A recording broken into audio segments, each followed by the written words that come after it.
सनातन board की मांग पर बड़ी खबर है। देवकीनंदन ठाकुर को बृजभूषण शरण सिंह का साथ मिला है। बृजभूषण शरण ने उनकी बात को जायज बताया है।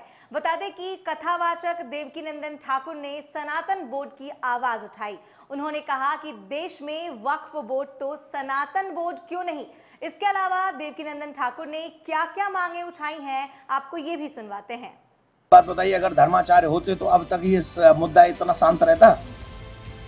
वक्फ बोर्ड की बात जब आती है, संशोधन बिल की जब बात आती है तो हम सब उनके पक्ष में खड़े हो जाते हैं। लेकिन जब तिरुपति बालाजी की यहाँ हमारे यहाँ प्रसाद में जब गौ मांस की गौ चर्बी खिलाई जाने की बात आती तो कोई नहीं बोलता।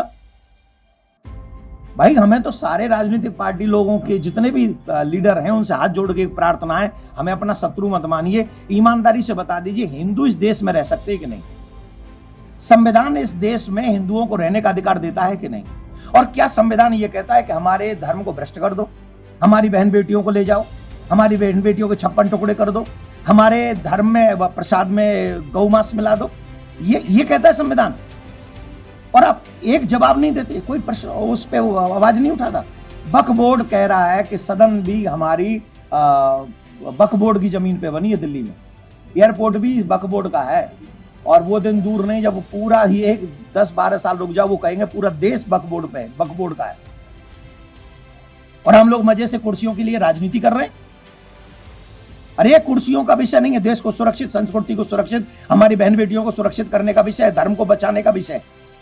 और हम सबको एक स्वर में इस देश को बचाना चाहिए। हमारा इस देश को आजाद करने में कोई योगदान नहीं है, पर इस देश को बचाए रखने में हमारा योगदान हो सकता है। ये सभी हिंदुओं से मैं कह रहा हूं, सभी सनातनियों से कह रहा हूं, ये हम सबकी जिम्मेदारी है। आने वाली पीढ़ी को बचाना है, संस्कृति को बचाना है, धर्म को बचाना है, इस देश को बचाना है, तो हम सबको एक स्वर में उन लोगों को मुंह तोड़ जवाब देना पड़ेगा जो वक्फ बोर्ड के साथ तो खड़े होते हैं लेकिन सनातन बोर्ड की बात नहीं करते। हमें उनके साथ उनसे जवाब मांगना है। जो व्यक्ति हमारे धर्म की हत्या होते हुए हमको देख रहे हैं और हमारे साथ कोई खड़ा नहीं होता, ये दुखद है। हमें इसके लिए कदम उठाना है। और आप सब पत्रकार बंधुओं से भी निवेदन करूंगा, मेरी कोई कंपनी नहीं चलती, मेरे पास में कोई ऐसा नहीं है जिससे मैं आपका सपोर्ट मांग सकूं, लेकिन एक हिंदू होने के नाते मैं आप सबसे आशा करता हूं कि इस विषय को जितने दर्द के साथ मैं उठा रहा हूं उतने दर्द के साथ आप भी उठाइएगा। क्यों? अभी नहीं तो कभी नहीं। अगर हम लोग आज नहीं बचा सके तो कल बचाने के लायक नहीं।